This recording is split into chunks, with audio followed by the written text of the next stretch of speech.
Kelechi Okafor strolled through the chaotic heartbeat of Oshodi, his camera bag slung across his chest, eyes darting between Okadas, hawkers, and preachers shouting prophesies beside Danfo buses. Beside him, Bobby Lowell narrated stories about Bitcoin and betrayal, his words loud, his ego louder. They stopped near the underbridge, where the smoky air thickened with roasted corn and exhaust. That's when Kelechi saw her, bent over, hand outstretched, wrapped in layers of torn iroh and buba, one blind eye milky, the other watching souls. She whispered, "Spare me a blessing, my son." Bobby scoffed. "These ones are not poor, they are powerful. Give her money, and you buy her spirit." But Kelechi had already reached into his pocket. "It's just 500 Nigerian nairas," he muttered, placing it into her hand. Her fingers closed around as like they were reading him. That night, he tossed in bed, eyes wide, bladder full, but nothing came. By morning, panic set in. He drank water, paced, even knelt to pray, but the pressure kept building, and still nothing. Fear curled in his belly like a tightening rope. He told Bobby everything.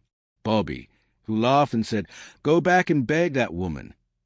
And so he did, returning to Oshodi, soaked in sweat and desperation. She was there again, seated like stone, her staff across her lap. "I can't urinate," he whispered, choking on shame. "Please, what did you do to me?" Her lips twisted into something between pity and power. "You gave out of pity, but not all who beg are powerless." She stood slowly, pointing toward the swampy curve of Makoko's floating world. "If you want to be free, follow me home." The journey to Makoko was nothing like Kelechi expected. He followed the old woman, Mama Beanie, through muddy alleys where Bayford children ran past, laughing, unaware of the spirit storm walking beside them. Wooden planks led into waterlogged walkways, and soon they were aboard a shaky canoe. Kelechi's breath tightened as the boat slid deeper into the swamp village, flanked by stilted homes and soft drumbeats from unseen corners. The air smelled of smoke, fish, and something older. Mama Beanie didn't speak. She only hummed, a low, eerie tune that seemed to stir the water itself. They arrived at her hut, a crooked wooden structure lit from within by candlelight. Cowries hung like curtains at the entrance. Inside, the walls were lined with jars of herbs, feathers, bones, and old photos that blinked at him when the candle flickered. Seated on a mat at the center of the room was a woman in rags. Her skin was ashen, her hair matted, and white chalk covered her face in tribal spirals. "This is Omotoke," Mama Beanie said. "My daughter." Kelechi swallowed. "What is this?" "You are cursed, not by wickedness, but by imbalance. Only a sacrifice can restore you." Her voice dropped. "Marry her, and you'll be healed. Or walk away and lose your manhood forever." Kelechi's legs trembled. "Marry her? I have a fiancé." "You have 2 days," Mama Beanie said, eyes glowing like coals. "Then the pain will rise into your blood." He stumbled out of the hut into the night air, heart thudding. As the canoe drifted back toward the Lagos he knew, Kelechi's mind wasn't on the woman in chalk. It was on the fiancé he hadn't told anything yet. Kelechi's Yaba studio was unusually silent. Threads hung lifeless from mannequins, and sketches remained untouched. His phone buzzed nonstop, messages from Cynthia, missed calls. But how could he tell her? "I can't pee unless I marry a cursed woman in Makoko." She'd never believe him. He called Bobby instead. She said, "You must marry who?" Bobby's laughter echoed through the line like broken glass. "Guy, Abeg, go hospital Joa. You donde carry madness." Kelechi sighed. "This is real, bro. I've tried everything." Bobby paused. "Okay, look, do what you must. But don't tell Cynthia. If she hears this, it's over." Kelechi nodded slowly, unaware of the venom curling in Bobby's voice. That night, Bobby drove to Cynthia's Surreal apartment with a bottle of red wine and a carefully rehearsed lie. He sat on her couch, eyes soft, voice heavy. "Cynthia, I didn't want to say this, but Kelechi is planning to marry someone else." "What?" she whispered. "He's been hiding it. Some woman from Makoko. He didn't even tell you. That's not love. CYN." Her eyes filled with confusion and disbelief. No, Kelechi wouldn't. Bobby leaned closer. You deserve someone who respects you. I just couldn't stay quiet anymore. Cynthia stood abruptly, her chest rising. You should leave. As the door slammed behind him, Bobby's lips curved into a cruel grin. His plan had begun. Back in Makoko, Kelechi sat across from Omotoke again. She still hadn't spoken. She stared through him like glass. I don't want this, he whispered, but I need my life back. Mama Abini handed him a calabash filled with river water. If your yes is true, drink. The union will begin. As the water touched his lips, the chalk on Omotoke's skin shimmered faintly. Cynthia couldn't sleep. Her thoughts looped around Bobby's words, each one a thorn. His marrying someone else. It didn't make sense. Kelechi had flaws, yes, but betrayal wasn't in his blood. Something didn't feel right. By morning, she called Belinda her closest friend. CYN, are you sure Bobby's telling the truth? Belinda asked. That guy's always been shady. Don't you remember how he used to look at you? Cynthia's silence was answer enough. Meanwhile, in Makoko, wedding drums echoed over the water, not of joy, but of obligation. Kelechi stood beside Omotoke, whose face remained hidden under a tattered veil. The ceremony was small, just Mama Abini, a strange priest, and river spirits watching from shadows. He wore a borrowed agbada, Omotoke, a brown wrapper with coral beads that once belonged to her grandmother. Her silence remained unbroken, her eyes dim. You may now hold her hand, the priest muttered. Kelechi hesitated, then reached out. Her palm was cold but pulsing with something ancient. As their hands touched, the pain in his body began to ebb. His bladder released hours later like a miracle disguised as relief. But there was no happiness, no warmth, just a deal sealed in desperation. That night, in Bobby's lecky apartment, he toasted himself with expensive whiskey. Good riddance, he chuckled. Makoko wife. Shebi now I fit move in. His mirror reflected not a man, but a boy playing God. At the same time, Cynthia sat on a balcony, looking over the Surrealist skyline. Something in her heart still pulled toward Kelechi. And when Belinda messaged later that night, I overheard Bobby bragging at Cabana. He set you both up. Her chest clenched with fury and clarity. She stood, grabbed her keys, and whispered, Not on my watch. Kelechi sat in his Yaba studio, lights off, surrounded by unfinished sketches and silence. Omotoke had moved into the back room like a ghost. She cooked, cleaned, and slept without saying a word.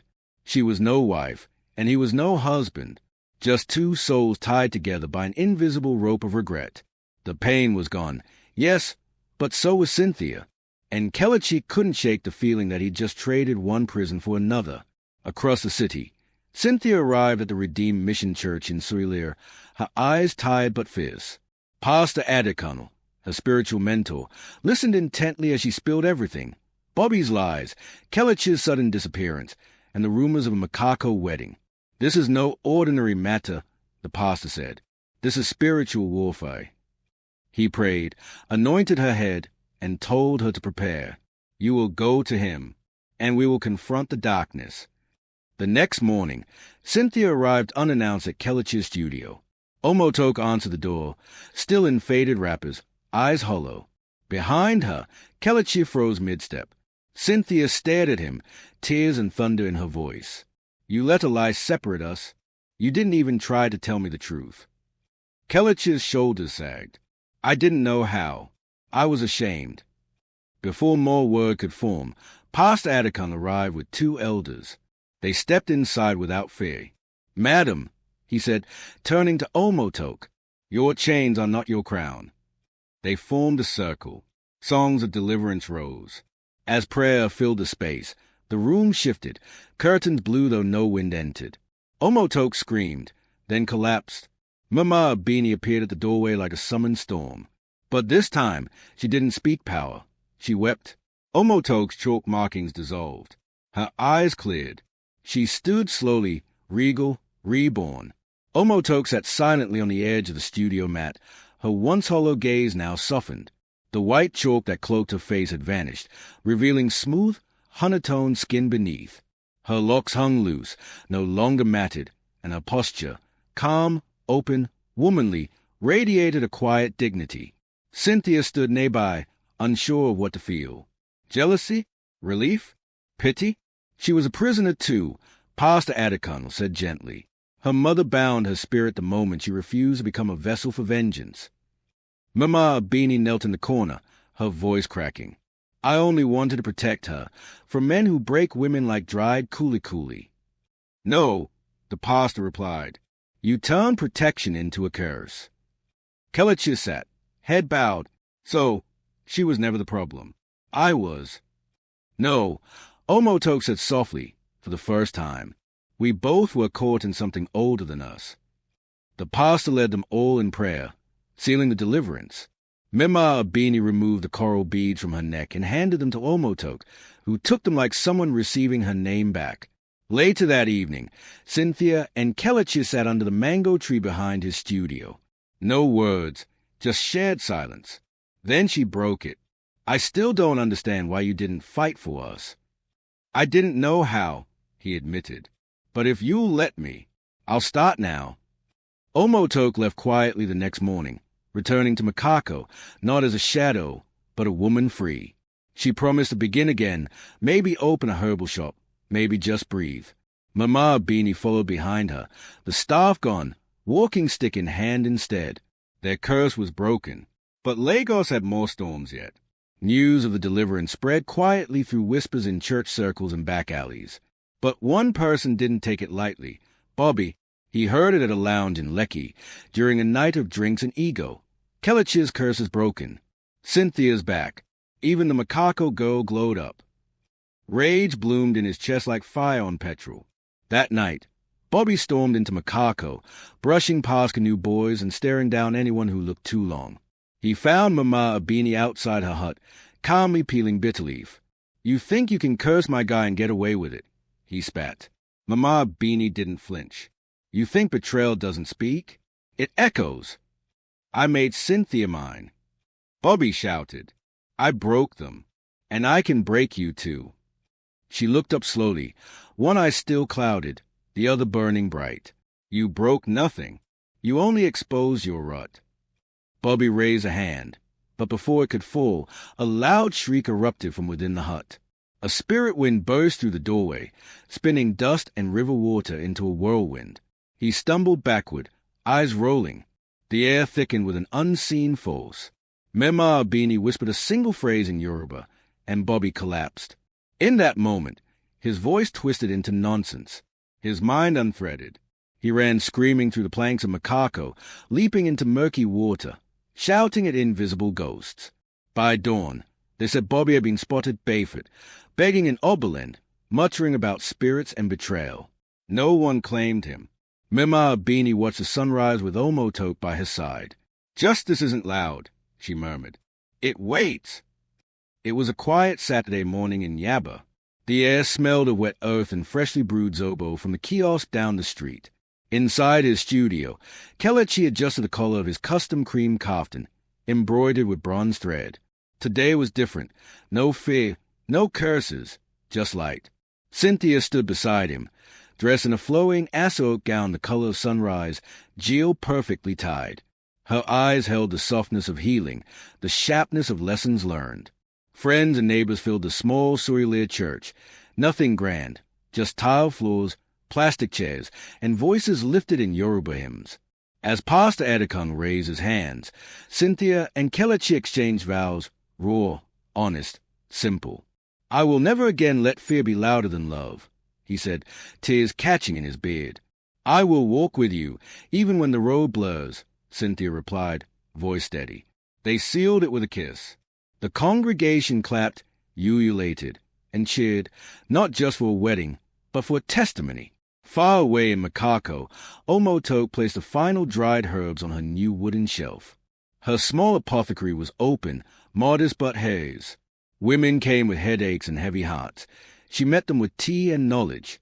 She was no longer a spirit bride. She was healer, sister, woman. Mema Abini sat outside, selling palm oil and watching life pass with quiet eyes. Her staff had become firewood. Back in Yaba, Kelechi unveiled his new fashion collection, named Ori, The Journey of the Head.